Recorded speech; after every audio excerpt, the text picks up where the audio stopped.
pertemuan kita kali ini kita akan melanjutkan kegiatan kita untuk 2 hari ke depan ya kan, sekarang sama hari Senin, yaitu pelaksanaan peer teaching buat Bapak Ibu sekalian sesuai dengan aturan main ya dalam pelaksanaan peer teaching kita kali ini. Hari ini akan 5 ya dari Bapak Ibu semua. Untuk masing-masing peserta kita kasih kesempatan maksimal 30 menit ya, sesuai dengan perjanjian kemarin ya. Baik, untuk itu mari silahkan sekarang peer teaching yang pertama, Bapak Diki. Sudah siap ya Pak Diki? Siap Bu.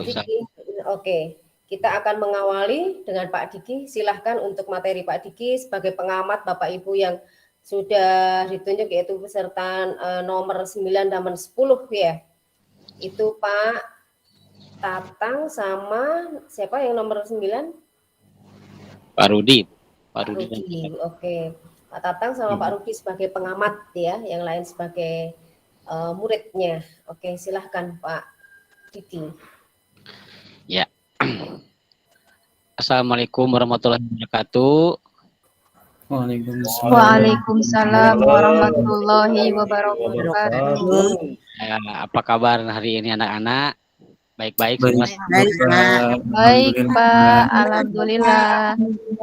Apa kabar? Semoga meski dalam kondisi daring ya, belajarnya belum normal, tapi tidak mengurangi semangat ya. Tidak mengurangi semangat. Ya, tapi yang suka bola tuh kemarin timnas menang itu, nambah semangat itu belajar tuh. Ya, harus kerja keras. Oke. Kita mungkin rencananya ngelanjutin ya materi minggu kemarin. Kita kan udah tuh sambil bikin proyek juga untuk PowerPoint ya tentang VOC. Kita bagi beberapa termin. Kemarin tentang terbentuknya ada sampai perlawanan. Lalu kita bikin proyek tentang dampak. Nah, sekarang pertemuan sekarang itu kita bahas tentang dampaknya. Apa dampak VOC bagi Indonesia gitu ya, apa dampak penjajahan VOC bagi Indonesia. Nah, untuk materi ini saya akan membuat satu pertanyaan besar nih ya buat Anda semua. Ada nggak kira-kira pengaruh VOC yang masih ada sampai sekarang gitu? Nah, belum kebayangkan sekarang ya. Nah, oke, selama pembelajaran nanti kita akan coba temukan tuh 1 atau 2 dampak VOC pada saat itu. Pada saat zaman VOC tahun 1600-an sampai 1700-an, 1602 sampai 1799. Nanti dari apa yang kita temukan, kita coba kaitkan, ada nggak fenomenanya yang masih kita rasakan sampai hari ini gitu. Oke, anak-anak bisa dipahami? Paham, Pak. Paham, Pak. Ya, paham, Pak. Sekarang kita tampilkan mungkin hasil proyek minggu kemarin ya, yang kita buat. Saya minta tolong ini siapa nih yang kemarin ada yang udah menyiapkan. Mungkin Yuda bisa ini membantu saya. Siap, kemarin. Oke, Pak. Oke, silakan di-share dulu ya proyek kita.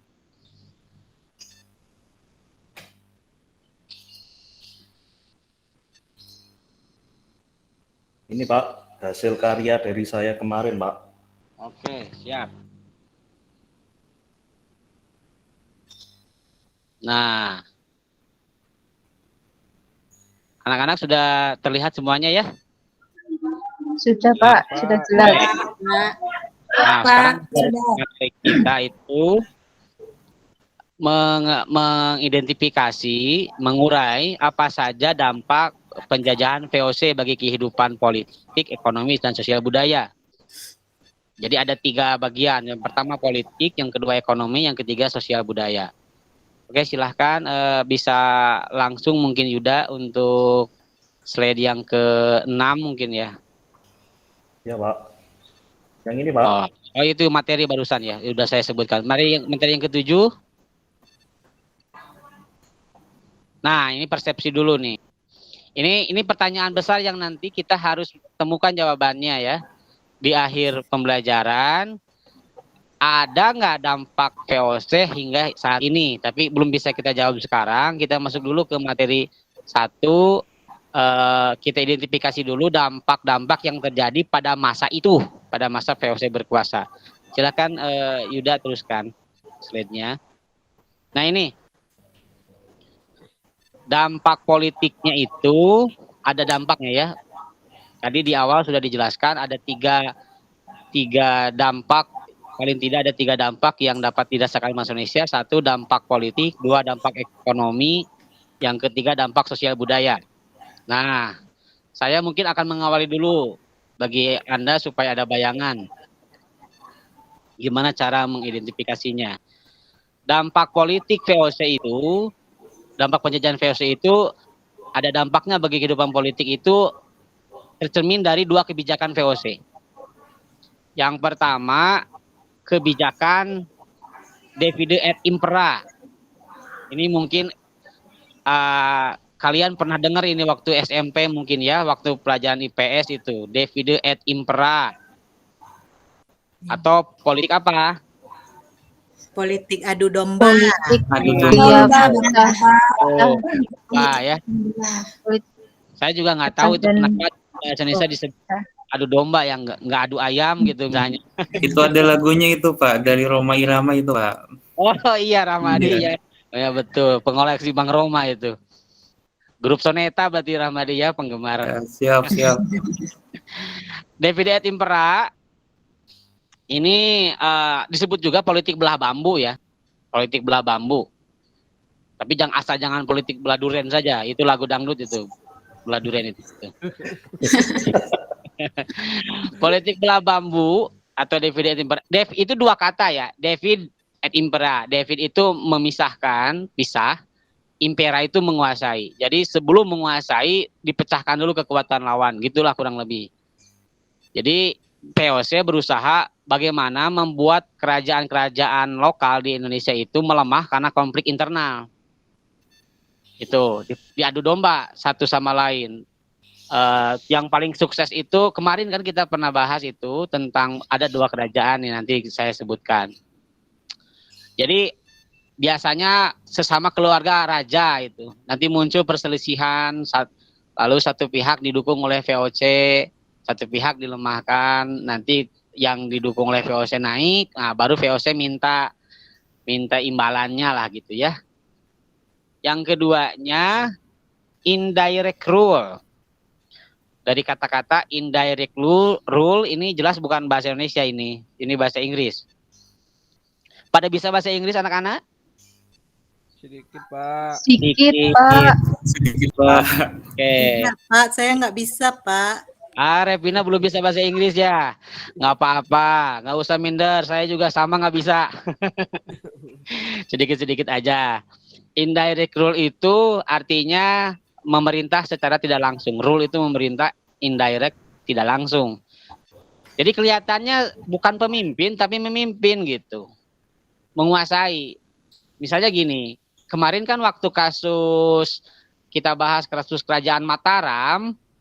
Nih masih ingat mungkin ya, Yuda, waktu Mataram berselisih itu zaman Sultan Agung, VOC kan tidak menangkap Sultan Agung kan ya, tidak menghukum Sultan Agung, tetap saja jadi raja. Lalu setelah itu keturunan Sultan Agung tetap juga jadi raja. Cuman ternyata kebijakan politiknya itu dikendalikan, tanda petik ya, dikendalikan oleh VOC gitu ya. Jadi disetir gitulah dengan berbagai trik-trik politik. Itu sikap VOC. Oke. Nah sebelum coba lihat slide yang ke-9-nya. Nah ini masih ingat kan yang kemarin Kesultanan Banten itu yang ditampilkan itu sudah direkap jadi film gitu ya. Tirtayasa, Sultan Ageng Tirtayasa. Di buku itu biasanya dituliskan Sultan Ageng. Aslinya itu Sultan Ageng. Ageng itu artinya besar. Ageng Tirtayasa, yang satu lagi Sultan Agung. Sultan Agung dari Mataram, yang satu Sultan Ageng dari Banten. Ini kisahnya mirip kan ya? Saya ulas sedikit mungkin. Yang pertama Sultan Agung sama juga itu gagal menyerang VOC Lalu keturunannya Sultan Agung dibuat berantakan, ada Amangkurat 1, Amangkurat 2, kemarin kita sudah bahas. Sultan Ageng dibuat konflik dengan keturunannya sendiri ya, masalah suksesi pengganti sultan itu. Hingga akhirnya Sultan Ageng ditangkap VOC oleh Sultan Haji sendiri bahkan. Nanti Sultan Haji naik dibantu oleh VOC, VOC minta monopoli monopoli lada di Banten. Kalau di Mataram ada monopoli beras karena VOC, orang-orang VOC meskipun orang bule makan di sini makan beras. Ya bukan makan roti. Makan beras, makan nasi apa makan beras? Makan nasi, Pak. Nasi. Makan nasi, Beras, Pak. Nasi, Kalau Pak, makan yang udah ayam, matang, Pak. Kalau makan beras ayam berarti. Makan nasi. Makan nasi dia itu. Butuh suplai beras. Dari mana? Penghasil beras saat itu kesultanan terbesarnya adalah Mataram. Makanya bagaimana caranya bisa dapat pasokan beras dari Mataram. Oke, sebelum kita kita bagi kelompok aja ya, bagi kelompok dua orang saja. Sebelum kita masuk ke apa yang harus kita cari, ini berarti 2 lagi yang belum dijelasin ya. Dampak ekonomi, lalu dampak sosial, budaya. Oke, nah kita lihat dulu nih prolognya untuk mengantarkan kita gimana dampak ekonomi seperti apa. Coba Yuda yang video yang kemarin itu udah di save itu ditampilkan dulu. Ya, Pak. Yang ini, Pak. Ya.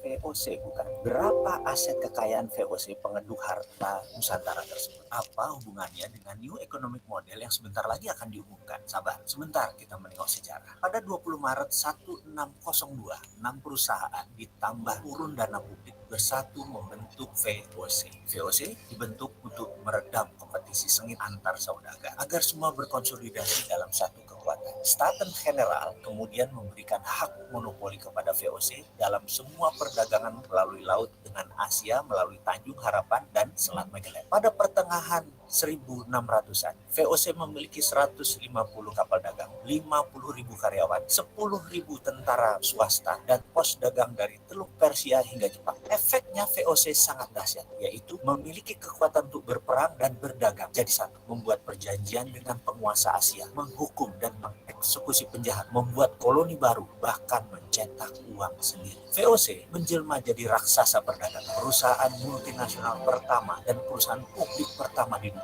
Dominasi mereka sedemikian rupa sehingga di antara tahun 1602 dan 1796 kapal-kapalnya menempuh 5.000 pelayaran dari Belanda ke Asia, lebih banyak dari yang dikirim gabungan negara-negara Eropa lainnya. Seperti dikutip dari .review.com, jika dibandingkan pengiriman barang yang dilakukan perusahaan raksasa Amazon saat ini dengan VOC jauh lebih sibuk. Dari markasnya di Oost-Indisch yang terletak di pusat kota Amsterdam, perintah datang untuk mengirimkan lebih dari 1 juta penjelajahan ke Asia. VOC juga menjadi perusahaan pertama yang secara resmi mengeluarkan saham crowdfunding. Saham VOC meningkatkan kekayaan perusahaan menjadi 78 juta gulden Belanda. Jika disamakan dengan nilai dolar Amerika saat ini, maka nilainya adalah 7.900 miliar dolar. Pada masa kejayaannya, nilai VOC setara dengan 20 perusahaan modern saat ini, yaitu Apple, Microsoft, Amazon, ExxonMobil, Berkshire Hathaway, Tencent, Wells Fargo, Alibaba. Dijadikan satu, masih lebih besar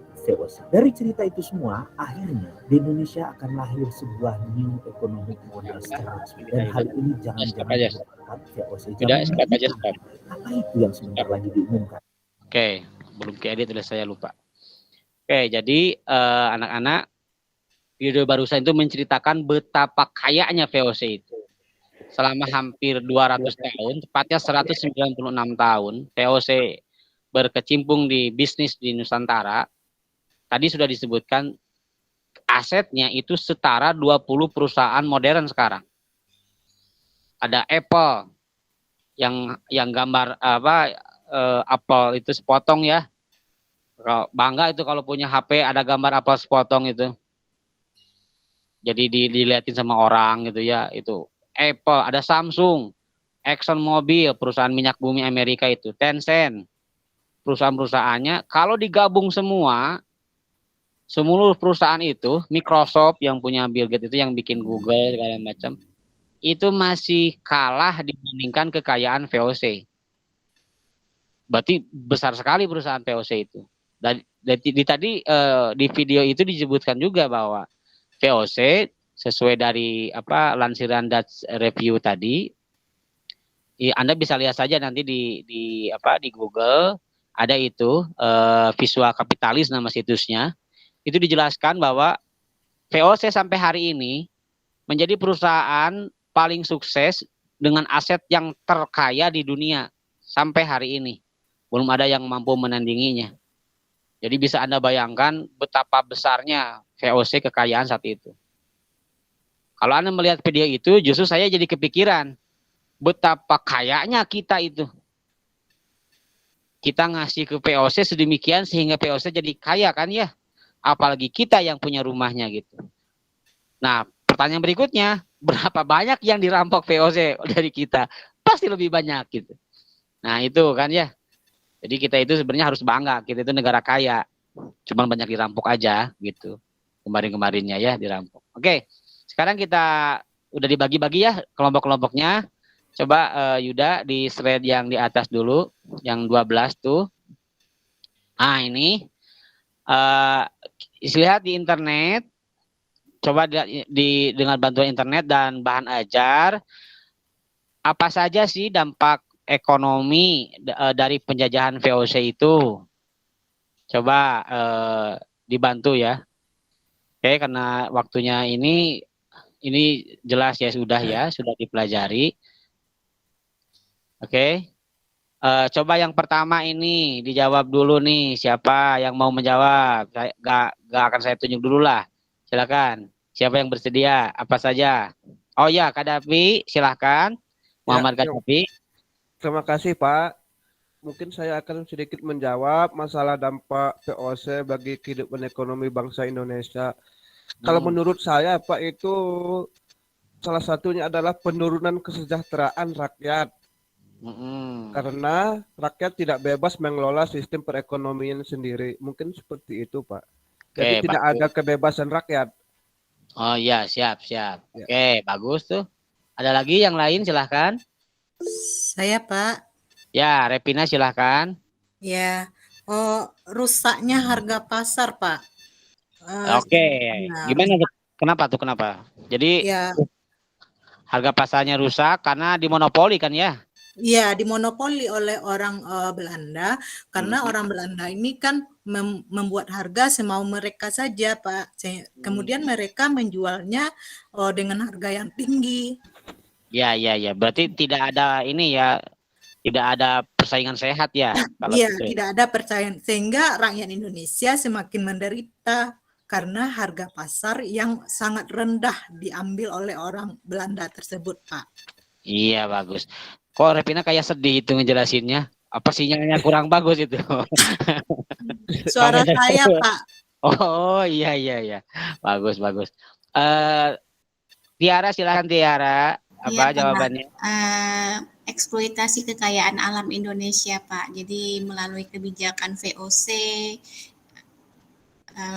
mengambil kekayaan alam Indonesia dari kebijakan pajak dan sebagainya, Pak. Iya. Oke. Pajak kemarin udah dibahas tentang ada kontingenten ya, ada verpflichte referenti, ya, ada Pak. Banyak itu. Ya pastilah ada eksploitasi itu. Oke, terima kasih Tiara. Berikutnya tadi Dede mau menambahkan, Dek?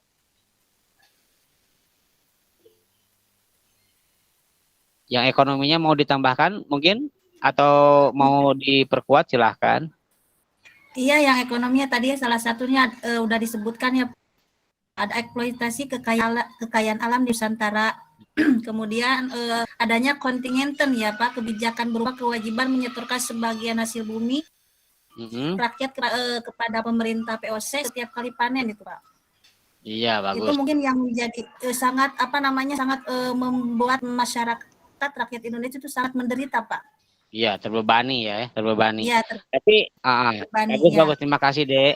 Tapi kalau kita kaitkan dengan Iya. tadi kebijakan politik, nih kan ada kata-kata indirect rule ya, menguasai secara tidak langsung. Kita sambungkan nih dengan yang barusan. Menurut kalian yang narik hasil panen VOC bukan? Iya, Pak, VOC. Ya betul, yang langsung ke petani datang VOC. Iya. Bukan. Itu ada Bukan, Pak, kata-kata bukan. indirect rule.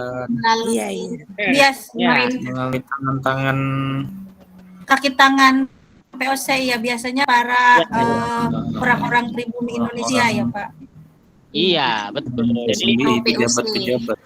ada pejabat-pejabat yang di tanda petik ya, dia beralat.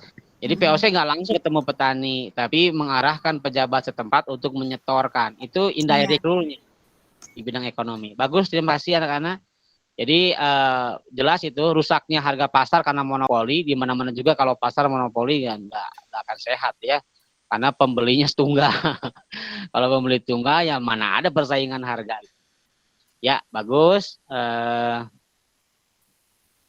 Oke, sekarang ke politik ke sosial budayanya. Tolong Yuda yang slide 14 tuh. 14. Oke.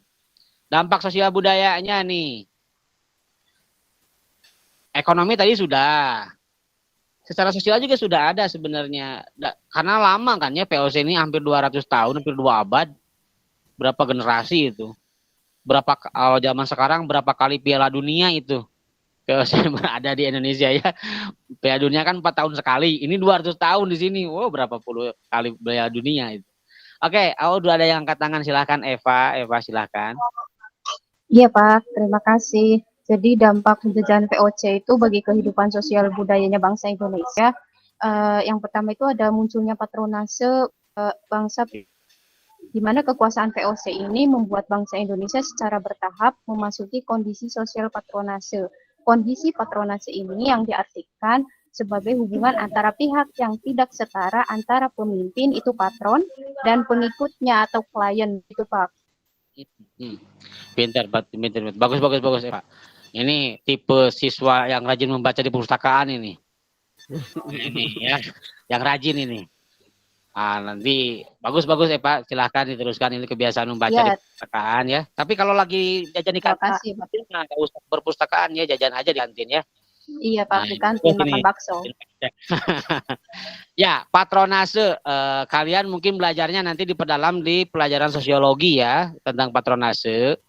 Jadi patronase itu Peter Burke, teori patronase. Jadi begini, dalam kondisi sosial yang tidak setara akan muncul sistem patronase.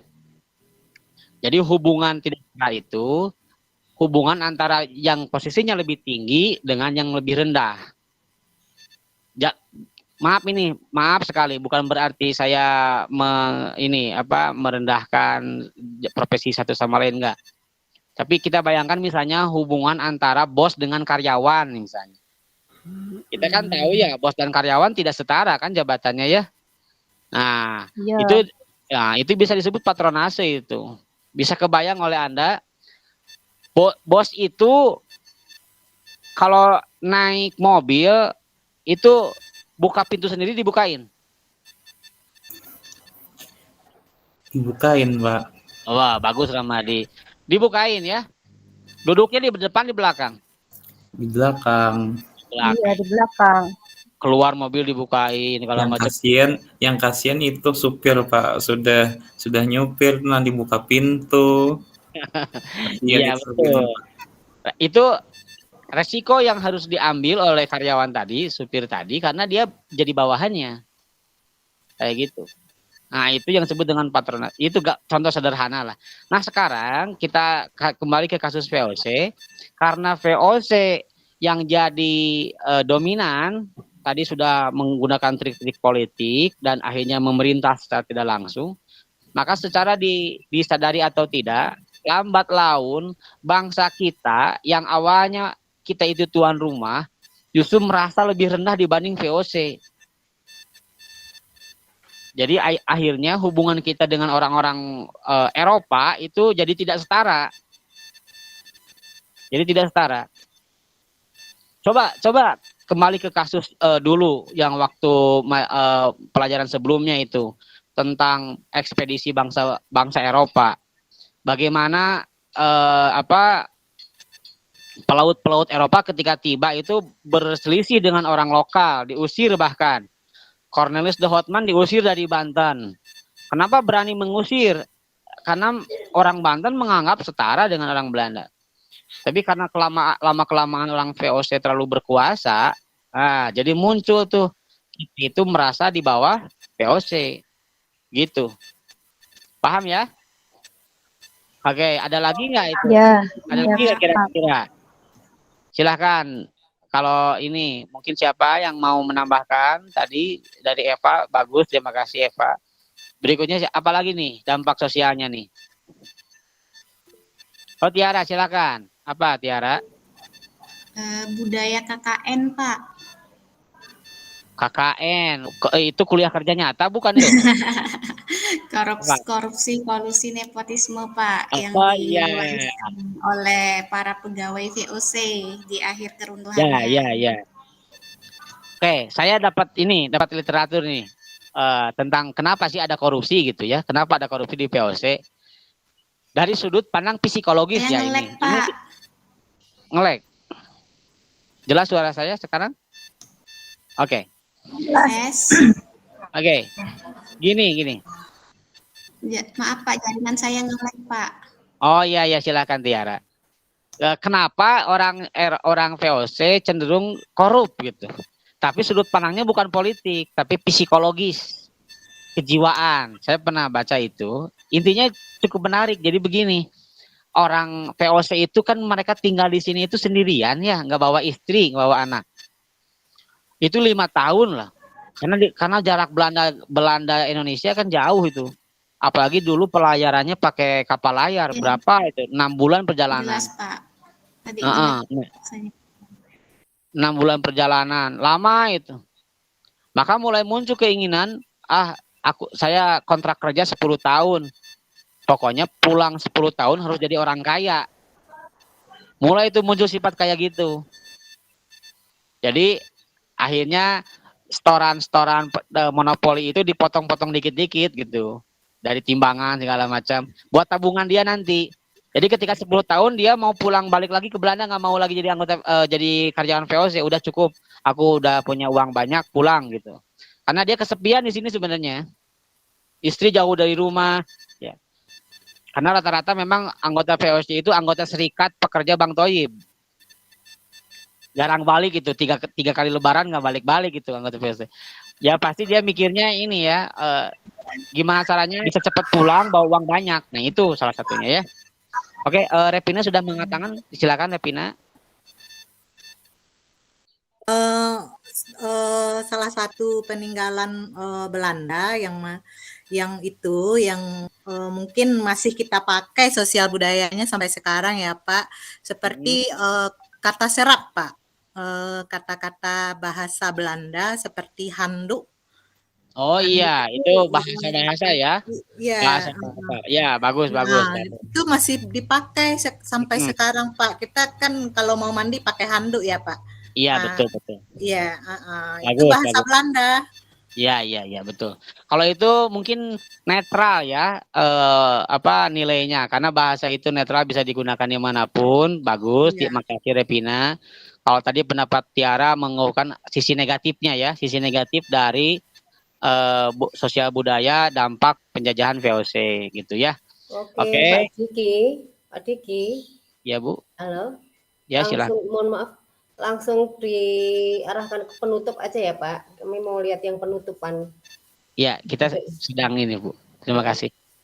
Oke, jadi anak-anak kita bisa simpulkan jawaban kita di pertama yang di awal tentang apa dampak VOC yang masih dirasa sampai saat ini.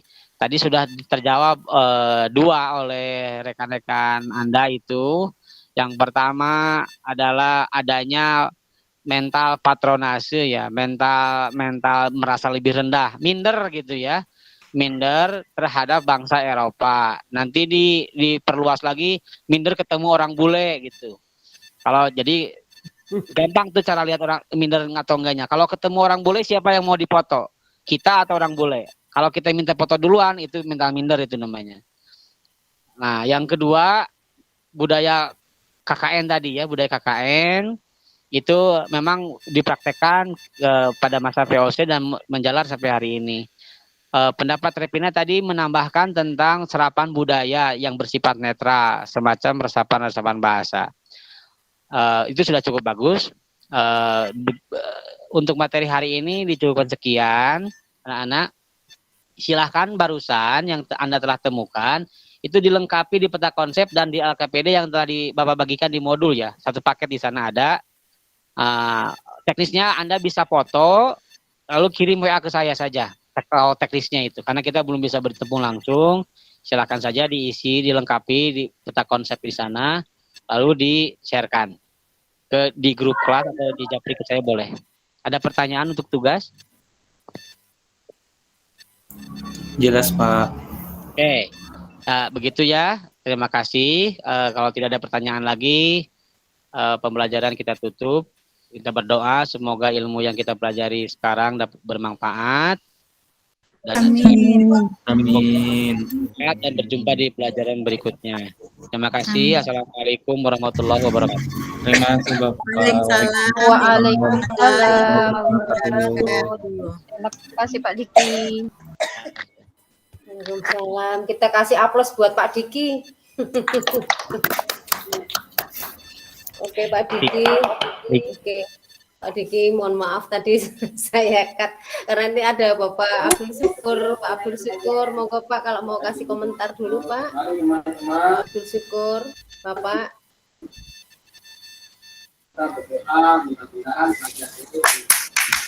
Bapak Abdul Syukur.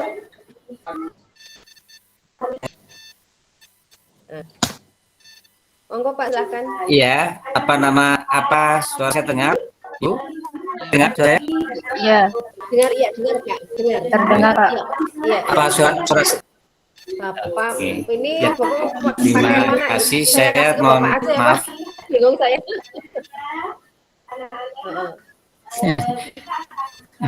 Udah nggak apa-apa Ibu, gini aja. Bapak pakai ini ya, monggo.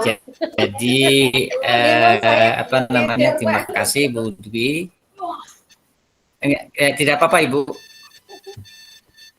Nggak apa-apa Bu, nggak apa-apa, pakai yang biasa saja udah. Saya Bu. Stabil ya. Dengar iya Pak. Sudah dengar Ibu? Putus-putus ya. Sekarang masih putus-putus kah? Sudah ini? Iya. Sudah bagus. Mungkin karena sinyal kali ya Pak. Mungkin kameranya bisa di off saja Pak. Iya mungkin. Bagus. Oh gitu ya, coba. Pak, suara saya sudah terdengar? Ya, lebih bagus? ya, Pak. Lebih bagus ya tanpa kamera ya. Ini Bapak saya ucapkan selamat untuk Pak Diki ya, sudah selesai. Menunjukkan Pak Diki sudah berpengalaman mengajar santai gitu ya. Saya kira itu santai itu sangat penting ya, tidak tegang. Itu penting Pak Diki. Jadi pikiran kita tidak kalut ya. Kalau tegang kan jadi kalut apa yang mau disampaikan jadi ini. Saya kira nanti klik gitu Nek. Klik ini udah. Terus langsung CTF ya. Buka kamera. Iya. Saya masih terdengar suara saya Pak Diki? Masih Pak, masih. Jadi gini, saya kira Bapak Ibu bisa mencontoh Pak Diki dari segi penguasaan kelas ya, penguasaan emosi. Itu saya kira bagus ya Pak Diki. Yang ini saya kasih beberapa ulasan saja Pak Diki ya. Yang pertama mungkin Bapak Ibu harus tahu bahwa ini adalah bukan the real learning ya, bukan pembelajaran sesungguhnya. Artinya waktunya sangat tidak sama dengan yang waktu Bapak Ibu pakai. Dan biasanya 2 kali 45 menit ya. Berarti 90 menit. Bapak Ibu sebenarnya di hanya dikasih waktu sebenarnya 10 menit untuk mengajar inti. Dan nanti Bu Dwi nanti tolong bantu saya Bu Dwi ya. Jadi nanti ada pembuka, ada inti, ada penutup. Nah, nanti diatur bagaimana bisa 15 menit pembuka, inti, dan penutup itu. Ya mungkin karena Pak Diki pertama, jadi untuk yang lainnya, kalau keluasan Pak Diki sudah bagus, materi juga sudah bagus.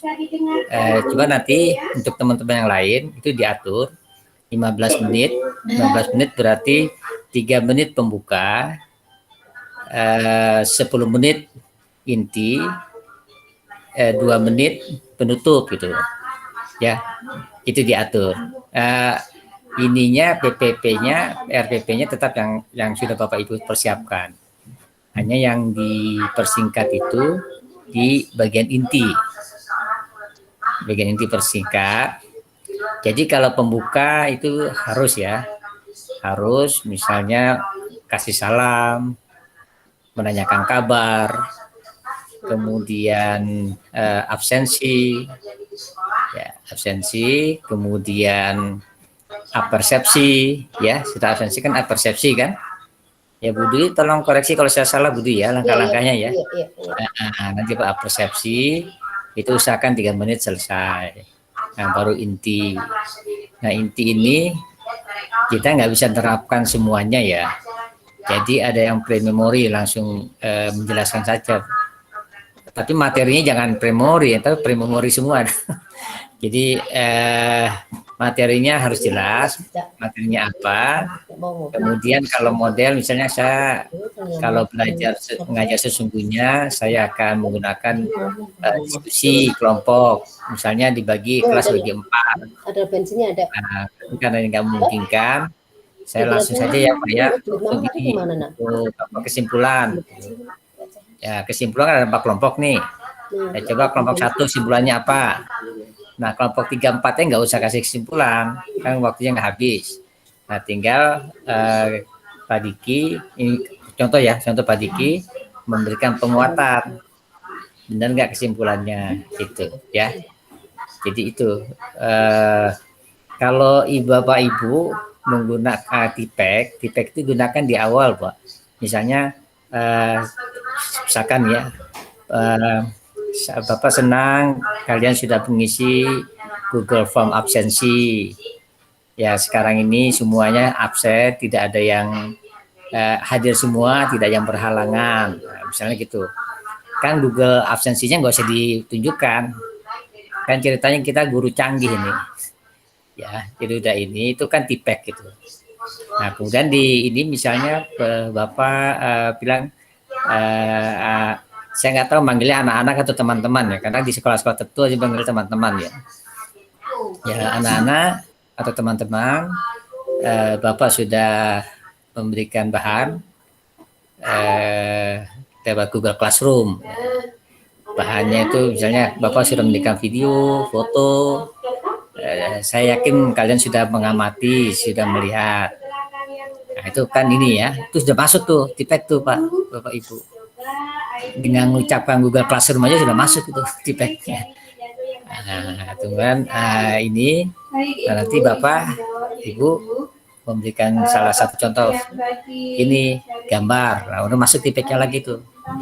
Kan langsung langkah mengamati ya K13 ya Bu Dwi ya. Iya Pak ya.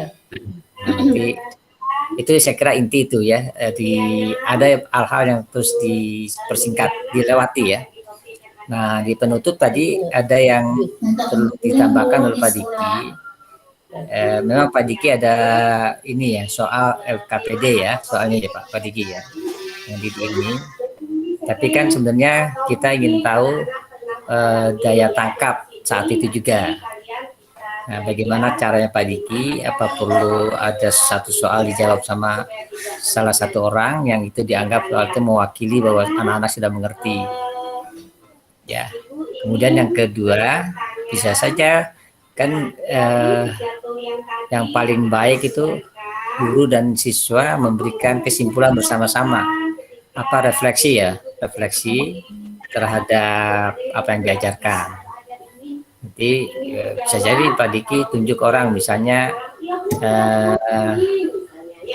namakan, kita panggil nama saja ya, Saya Tatang, coba bagaimana setelah belajar ini, tanggapan persepsi Anda, itu Pak Diki. Saya kira itu ya. Kemudian di terakhir, jangan lupa memberitahu materi yang akan datang. Materi yang akan datang, itu nanti ya nggak tahu, Budi, kemarin kita ini ya, pengawas dari teman sini langsung ke ini, tapi tidak apa-apa juga Budi, nanti dikasih waktu 2 menit atau 3 menit, teman-teman guru memberikan masukan terhadap Pak Dwi, apa-apa yang menurut Bapak Ibu perlu diperkuat dari Pak Diki. Itu baru nanti dari saya dan Budi. Itu Budi. Ya, jadi kita ini ya strict dengan waktu, jangan sampai terlalu lama. Ini juga sudah makan waktu lama ini. Jadi saya mohon maaf, saya berbicara terlalu lama. Harusnya saya bicara tidak terlalu lama ya. Harusnya saya bicara cuma 3 menit. Jadi biar nanti 25 menit itu sudah sama Pak Diki Pak semuanya. Ya. Terima kasih ya. Ya gitu Budi. Terima kasih Pak. Oke, terima kasih Pak. Pak, yang saya tanyakan ini dimatiin dulu nggak rekamannya Pak? Iya. Tidak Bu. Tetap lanjut aja. Ya? Ini matikan dulu. Kalau Ibu mau ngasih ulasan, Ibu rekam. Tapi kalau tidak cukup diwakili oleh saya. Nanti dimatikan langsung ke peserta selanjutnya. Terdengar Bu? Suaranya banyak sekali ya Pak. Dimatikan ketika mempersiapkan Bu. Oke, saya matikan dulu ya. Sebentar. Ya. Persiapkan dimatikan.